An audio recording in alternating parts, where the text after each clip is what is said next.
All right, Alexander, let's talk about the phone call between U.S. President Trump and Russian President Vladimir Putin. A 2-hour phone call. We have a statement from Putin.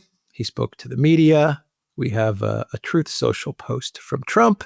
We also have a follow-up statement from Ushakov as well, from the Russian side of things. Your initial thoughts on the conversation between the Russian president and the president of the United States? Right. Well, a 2-hour call, first of all, is an extraordinarily long telephone call. That is the first thing. I mean, they clearly went over a huge amount, probably more than just Ukraine. But I suspect most of it was about Ukraine. And I suspect also that much of this call was probably Putin trying to explain and make Trump understand what the Russian position is and trying to make him understand that this is for real.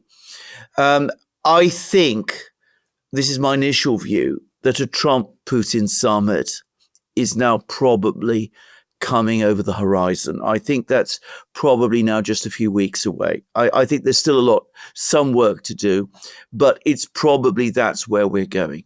The third thing is that Trump, I think, is beginning to understand that the Russians are serious when they talk about Istanbul Plus, and is probably gradually coming round to Istanbul Plus. Now, what happened was that Putin came along and said, look, this is our objective.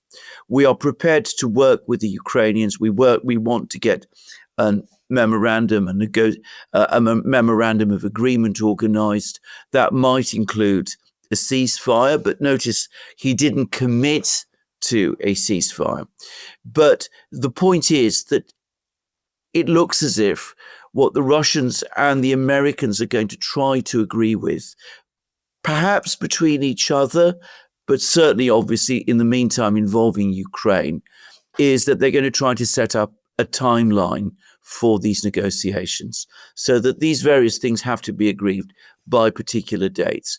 Now, that is going to put pressure on every party, but perhaps most especially on Ukraine.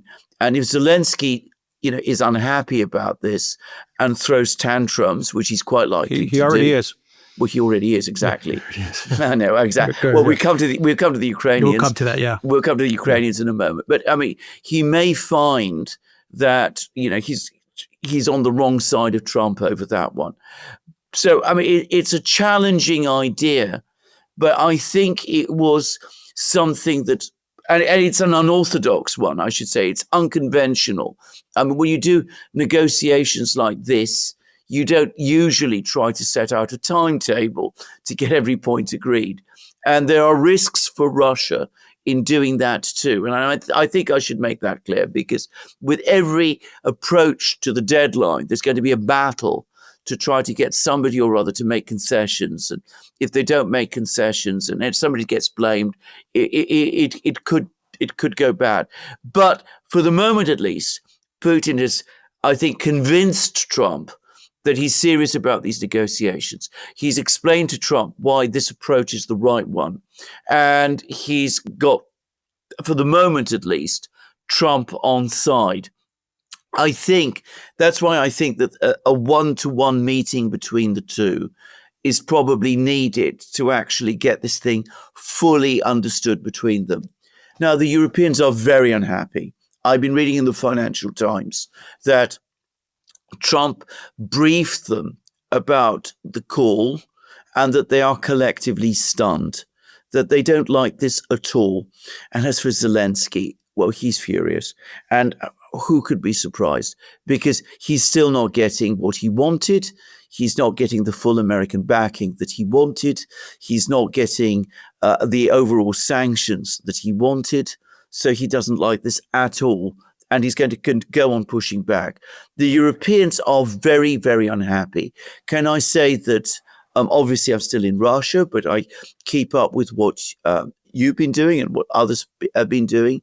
I saw that you put out an excellent post on X, an excellent message on X, where you made the point that what the Europeans really want is to keep the United States fully engaged, not just in Project Ukraine, but in Europe.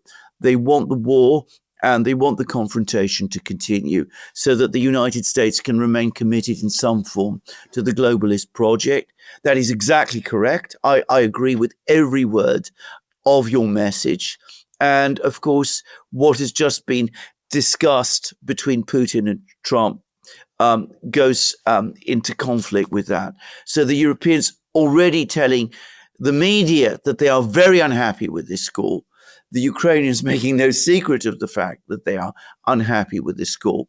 Trump and Putin, for the moment at least, appearing to be in harmony with each other. But lots of problems and troubles along the way.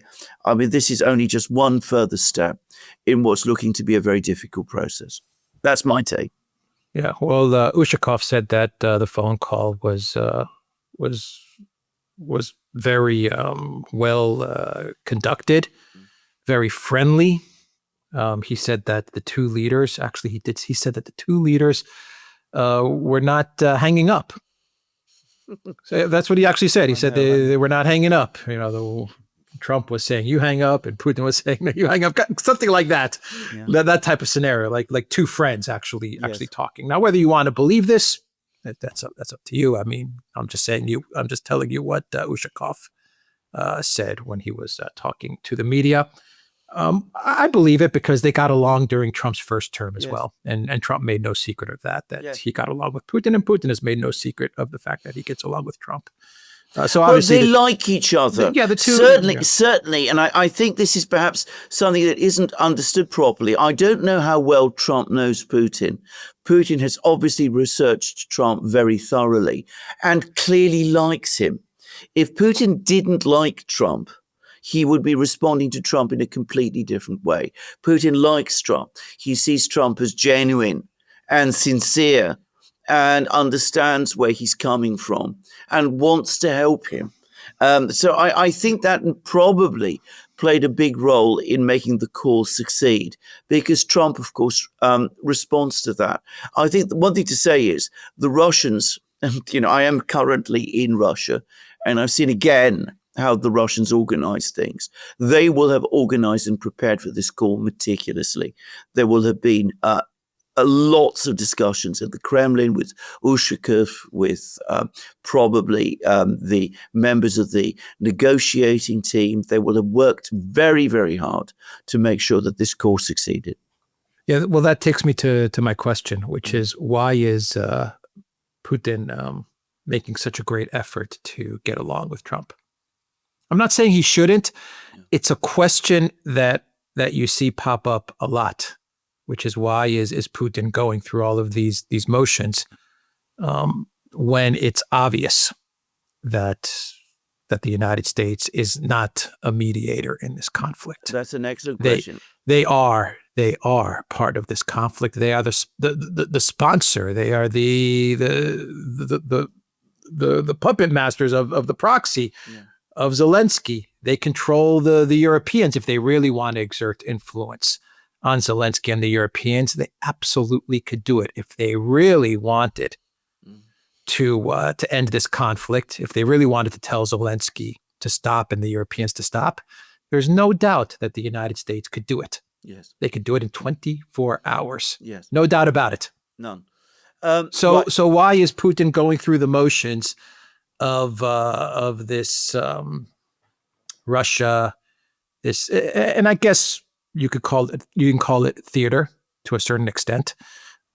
This theater of Russia speaking with the United States as if the United States is a mediator in this process. Right. Now, there's a lot of things to say here. First of all, the question that you have just asked is being asked in Russia. Now, I'm currently in Russia. Now, when I say that, when I say what I've just said, Dmitry Medvedev has just, the former president, has just made comments. He's talked about all-out war and the fact that Russia should consider all-out war if the negotiations fail. One gets the sense that he is not convinced that devoting all this time to relations with the United States is ultimately worthwhile. Now, that's Medvedev, and I'm to some extent interpreting him, but I'm at a legal forum here. Now, I want to stress this is a legal forum. It is not principally about politics, but obviously political matters do come up. And I was at a panel today, and I heard one Russian participant, a very senior Russian participant, very eloquent, a lawyer, a senior lawyer, a judge, in fact. And he said, why are we being so accommodating? Isn't this being our consistent mistake? Why have we not pushed back harder, for example, against horrible ideas like the rules-based international order? We, that is to say Russia, should have taken a much stronger line about this all along. Why have we waited so long before we respond and push back against these things? Now, I'm here, as I said, in a conference. You hear comments like this being made all the time. And that is, I think it's fair to say, the Russian view. I would say that anybody who's under any illusions about this, if they spent time here and spoke to the kind of people who I have been speaking about, who are not, let me stress again, political people, they're legal people, you can definitely see a general stiffening in attitudes towards the West. So Putin is going out on a limb on this, spending all this time working with the Americans, trying to keep the Americans on side. He's not made any compromises on Ukraine. Now, I don't think he ever will, but he still clearly wants to have a long-term and good relationship with the United States. And as I said, this is not a view that is universally shared, and it's absolutely not shared about the war. I think that Putin wants to do this for one overriding reason. I think he believes it is in Russia's national interests to have some kind of civil relationship with the United States, that it is the way of guaranteeing, or at least protecting, Russia's security for at least, say, the next 5 to 10 years, so that Russia can continue to consolidate during that time, and that he sees in Trump a president who has a genuine desire for good relations with Russia, and who can potentially deliver that to him, to Putin, and to Russia. But can I stress again, this is not a universally shared view here. If things start to go wrong, if the relationship with the United States actually deteriorates, I can imagine Putin coming in for quite a lot of criticism. Maybe not public criticism from some of the people I've seen, but certainly criticism. And Russians are outspoken. There is a public opinion. It does manifest itself. You do hear it. You do hear it expressed. So Putin will come in for criticism. And there already is criticism of him. I'm sure you've read it. There was an article in the New York Times which for once made the effort of trying to find out what sentiments were in the Russian army. And the Russian soldiers were saying, yes, we are tired of war, but no, we are not prepared to settle for half a deal. We want to see this war end in victory, not in some shabby compromise which will betray the sacrifice that our comrades have made and which could result in Russia facing more confrontations in the future. So Putin is giving all the time that he is to this dialogue. It is not uncontroversial. I have explained his reasons. Not everybody in Russia agrees with him. Well, he's going to be pressured to make compromises. Yes. And most likely, he's going to have to make some compromises. Yes. I think that's going to be inevitable once they start to negotiate. Once the two leaders meet, there's going to be some things that Putin's going to have to compromise on. I don't know what it's going to be. No. And maybe he has some things that he's prepared to compromise on. Maybe his administration has decided that they'll compromise on certain issues if they actually get into a negotiation with the president of the United States. Doesn't that run counter to root causes? Right. I think he is prepared to make compromises with the Americans, but I don't think it is about the conflict in Ukraine. This is, I think, at least what Putin is saying to himself. He's saying to himself, I am prepared to compromise with the US on trade issues. I might be prepared to allow the Americans access to the Russian energy system, for example. I might be prepared to allow the Americans some access to rare earths, which might not be controversial. Might be controversial with some people in Russia. It might not please China. It might create problems of that kind going forward. So far, on Ukraine, he has made no compromises at all. And I think that in his own mind, he's not prepared at this moment in time. He's not willing to do that. If he was going to make compromises on Ukraine or was prepared to do that, I think he would have signaled that much more clearly in today's conversation than he appears to have done. So I think he does understand that there will be compromises. I don't think they will be on the topic of Ukraine. I think he thinks he can do a global deal with Trump, but not on Ukraine. Now, that may be completely unrealistic. It may face all kinds of problems. Putin is trying to do something very, very difficult. I'm not saying he will succeed.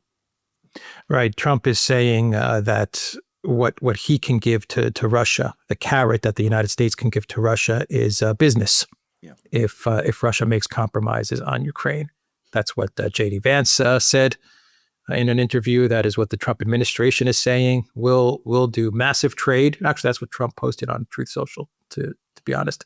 He said, we'll do massive trade if you make compromises, if we can solve the conflict in Ukraine. Yes. So that's the carrot that the U.S. is dangling. Yes. But maybe Putin, being the judo master that he is, maybe what's really going to happen is that he's going to offer the United States business with Russia and with the Russian market if the United States drops Project Ukraine. Yes. So maybe he'll turn it around. Yes. You see, this is where I think the Americans are getting this completely wrong, because I think they think that Russia is yearning for trade with the United States. Now, as I said, I've only been in Russia for a relatively short time, and I've not obviously had an opportunity to get a full sense of the situation here. But I'm going to make a general observation that the Russia that I'm seeing today is a much richer place than the Russia I saw 7 years ago. Now, that is surprising to me. I hadn't expected to see the difference that I am seeing, but there is a palpable difference. So it is a richer country. It seems to be a more confident country. It is, by the way, a much more outspoken country on many matters. I think the Americans think that they can offer Russia trade. What the Russians really want from the US is not trade, because arguably they don't need it. What the Russians want is security. So the Russians want security, and it is they who are dangling the idea of trade to the Americans. It is, if anything, from a Russian point of view, and I'm talking now from a Russian point of view, the other way round. So I think this is, again, something which perhaps the Americans don't fully understand, and which they need perhaps to understand. I am surprised. I've been surprised at how much more prosperous, affluent Russia is compared to the Russia I remember from 7 years ago. Just saying. Yeah. So Zelensky, he has already come out with a statement and said that Ukraine will continue to pursue entry into NATO. Okay, whatever. And he also said that Ukraine will, under no circumstances, give up territory or recognize occupied territory, something along those lines was his statement. So he already came out very quickly and basically told the Trump administration that he is not going to agree to any of Russia's June 2024 root causes Istanbul Plus terms. So that's Zelensky. Other MPs in Ukraine pretty much came out with the same statement, and they were shocked and horrified at the conversation. Yeah. The details that have been provided about the conversation between Trump and Putin. So what Trump got out of this is that he got time and space out of this, because he was very, very close with a lot of pressure from the neocons, people like Lindsey Graham, the Europeans. They were putting a lot of pressure on Trump, and they wanted him to place sanctions on Russia. Yes. Pressure Russia to agree to a 30-day unconditional ceasefire, which they knew Russia would never agree to. And once Putin shoots that down, then you have to place the sanctions on Russia. And so with this phone call, it looks like Trump has sidestepped the whole sanctions issue, which is a good thing for Trump. He buys some time and space. It is an extremely good thing for Trump. Now, can I just say something about this? Because all of this brings us back to Putin and the very real gamble that Putin is taking, which is that, of course, Putin has one enormous ally in this gamble, who is Zelensky. Because Zelensky, ever since Trump came along and became president and started talking peace, it's absolutely clear that the person who is most unhappy about the whole talk about peace is Zelensky himself. Putin comes along, he says to Trump, look, I'm for peace too. I want peace. You want peace? I want peace. The US needs peace. Russia needs peace. We are not opposed to peace. We're not even opposed to a ceasefire. We have all these conditions that we must satisfy for there to be a ceasefire. But, we're not saying that we will never, ever agree to a ceasefire. We have to see these conditions fulfilled. But one day, hopefully, we will see a ceasefire. Zelensky is completely different. He comes across as this person who has this colossal sense of entitlement. He believes that he should have Crimea back, the 4 regions back, NATO entry, EU entry. He's now negotiating a war crimes tribunal with the Europeans. He wants to put the Russians on trial. He wants to put Putin on trial. He is not prepared to make any compromises at all. And he's saying so. And he's saying it repeatedly. And he's saying it in the most insulting and language. And of course, that works to Putin's advantage, because Putin could say to Trump, look, I'm being as reasonable as I can. I'm going out of my way to be helpful to you. I am not the problem. Zelensky is the problem. And though I'm sure that Putin is not saying this, the implication also is all of those European leaders, Macron, Merz, Starmer, Tusk, all of them, Ursula, they're the problem too.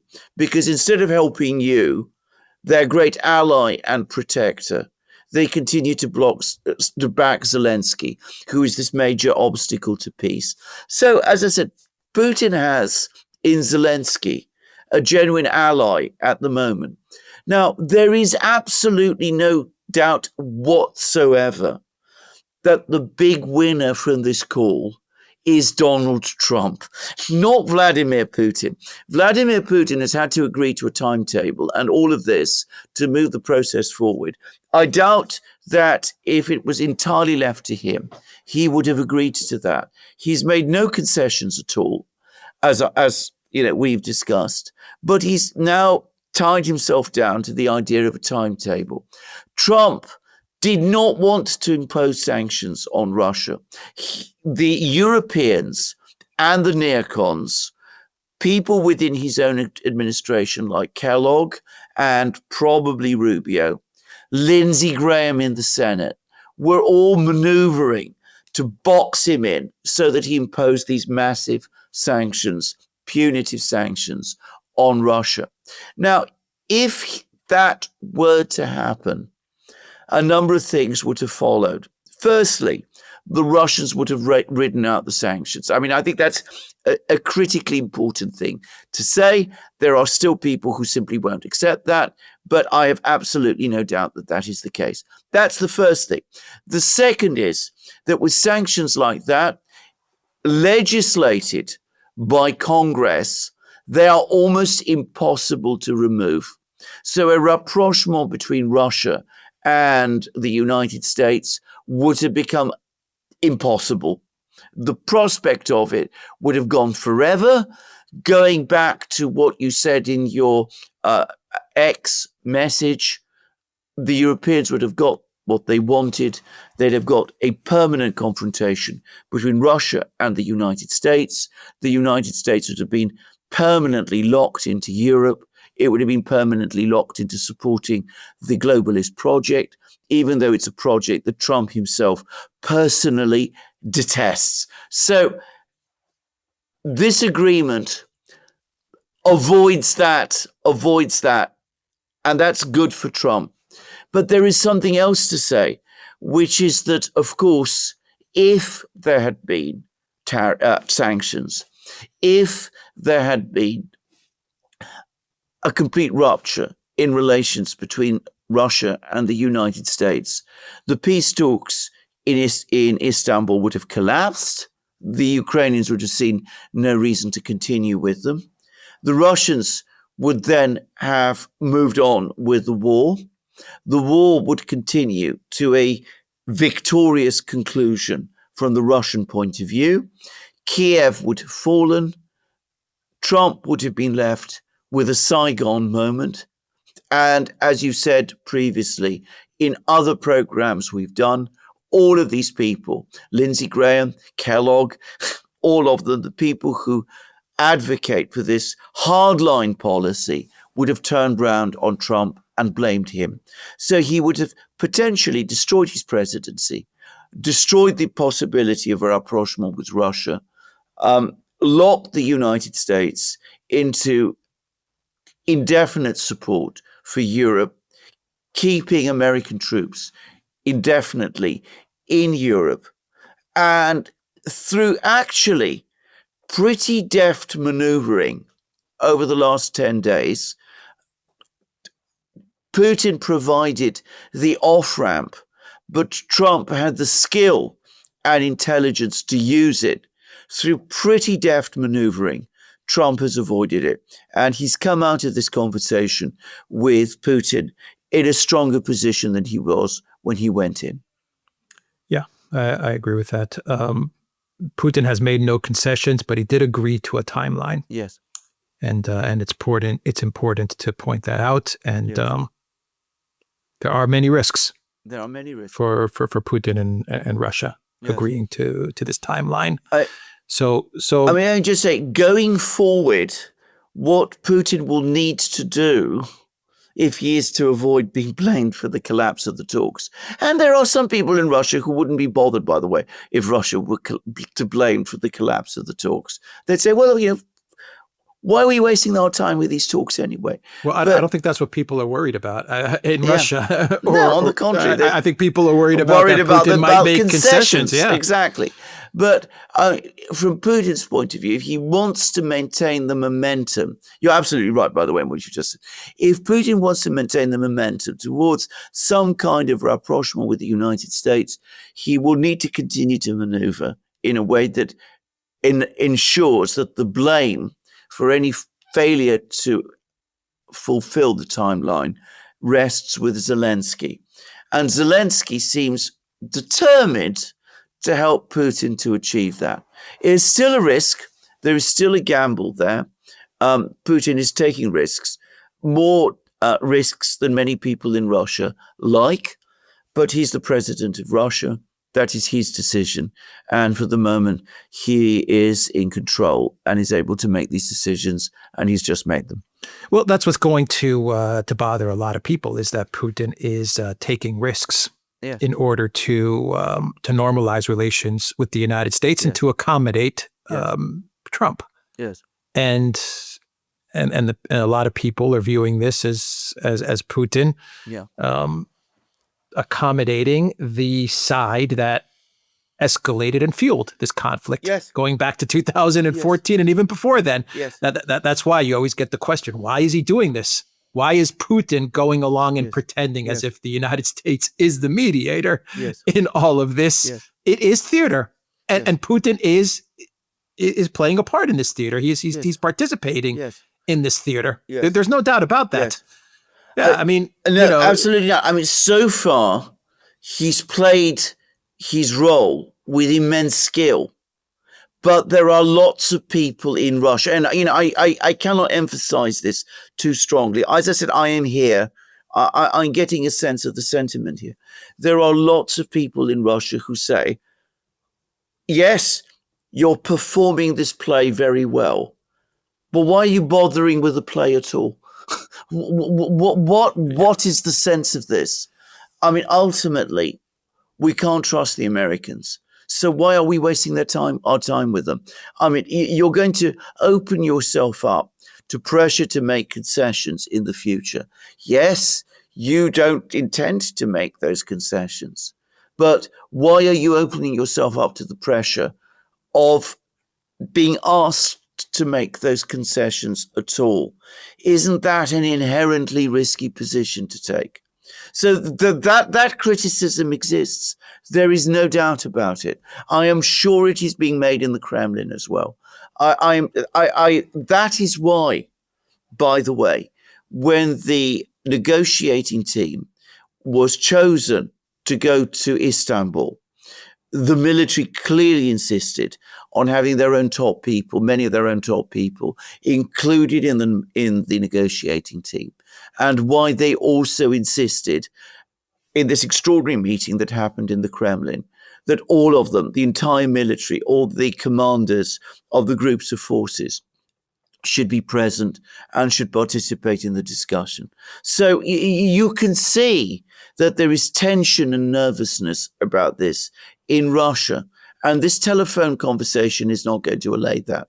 They'll go away and they'll say, he's our president. We continue to support him, which they do, by the way. He gives the impression that he knows what he is doing, but that doesn't mean we don't have our doubts. Yeah. The big risk that he's taken as he's going down this path and he's playing along with this theater is that he's going up against the neocons. Yes. He's going up against the Europeans, and more importantly, he's going up against the entire collective West mainstream media. Yes.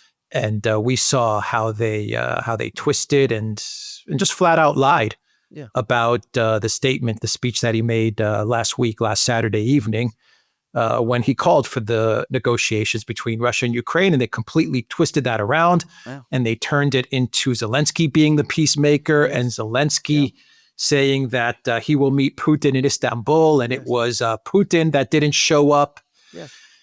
And they completely turned it around, and once again they made Putin as to look like the bad guy, to look like the leader that refused to meet with Zelensky, and they turned Zelensky into the heroic figure who showed up in Istanbul and was ready to meet Putin on Russia's initiative. I remember the Financial Times actually wrote an article and said this was the initiative of Russia to have a meeting between the two leaders, and Putin said no such thing, but he's going up against this, and there's no doubt that Trump reads this. There's no doubt that his administration reads these articles, and there's no doubt that his administration they advise Trump based on what they're reading on the Financial Times, CNN, and the New York Times. And well, bear in mind, you can also see. Can I just also add, some of these articles are probably being written by people within Trump's own administration. Yeah, exactly. I mean, bear that in mind too. So, I mean, this pressure is there. It's coming from all sorts of directions. And I mean, Putin will require all his formidable, it must be said, strength of will and his diplomatic skills to resist this. And if I have to say, I think he will. I think if he was intending to make concessions, fundamental concessions, by now he would have given some indication that he was going to do so. But that doubt, that fear continues to be there. I agree. In his statement to the media after he spoke with Trump, Putin said root causes again. Root causes. He said root causes. Yes. So I agree with you. He's not going to make concessions on Ukraine. Yes. But you can see how the Europeans and how Kellogg, they're working together, no doubt about it. You can see how they've adjusted the narrative of their plan. Yes. It's very subtle, but it's very clever. Yes. They're not calling it a freeze plan anymore. They're not calling it a ceasefire plan. It's now a 22-point plan. Yes. You can see that there's been a shift in narrative. Yes. And they've understood that the Russians don't want to hear ceasefire. They don't want to hear freeze. So now let's shift it up. Let's change it up, and let's call it a 22-point plan. And let's also present it to Trump in that manner. It's a 22-point plan, Mr. President. You see, we put a lot of thought into it. Yes. It's not just a simple ceasefire plan. It's not a 30-day unconditional ceasefire plan. Yes. It's a 22-point plan. Yes. Doesn't that sound nice, Mr. President? Shouldn't Yes. Russia agree to this 22-point plan? Yes. We put a lot of thought and effort into it. Yes. Your thoughts on that, but just to wrap up the video, what happens when they meet? What happens when Putin does explain things to Trump? When he tells Trump the reality of the situation, Trump is going to be left with a choice. The U.S. president is going to have to decide. Yeah. Do I walk away from Project Ukraine? Do I tell Zelensky and the Europeans to accept Istanbul Plus? They're not going to accept it. Do I force them? Or do I just throw in the towel and say, you know what? Who am I to go up against the globalists Well, and the military-industrial complex and my buddy Lindsey Graham? Yeah. Let's just go with the sanctions. Yes. Yeah. Let's wrap up the video. Before on we your finish thoughts with there. Lindsey Graham, you said that Kellogg is working hand in glove with the Europeans, which he undoubtedly is. I mean, there's no doubt about this any longer. Do you think Rubio is too? But Lindsey Graham is also. Yeah. Lindsey And Graham. do you think Rubio as well is? All of them. All of them. All of them. They're all calling each other. They're phoning each other. They're doing all kinds of debates with each other. They understand that they can't get round Trump because he's too politically strong in the United States to be simply ignored in the way that he was in his first term. But they're all maneuvering all the time, constantly, to try to turn Trump towards the position that they want. So Lindsey Graham is talking to the Europeans. There was an article, I think it was in the Financial Times, that confirmed it. And Kellogg obviously is. And Rubio is. I mean, Rubio has calls with David Lammy, the British Foreign Secretary. This is going on constantly.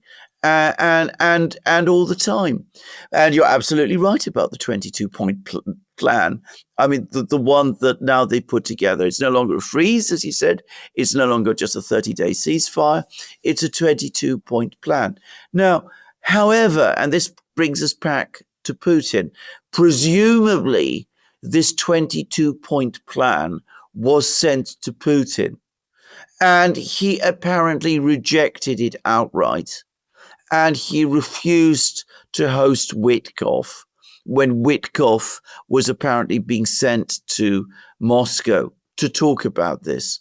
So it looks as if Putin is already signaling very clearly that he's not going to accept this 22-point plan. So if Trump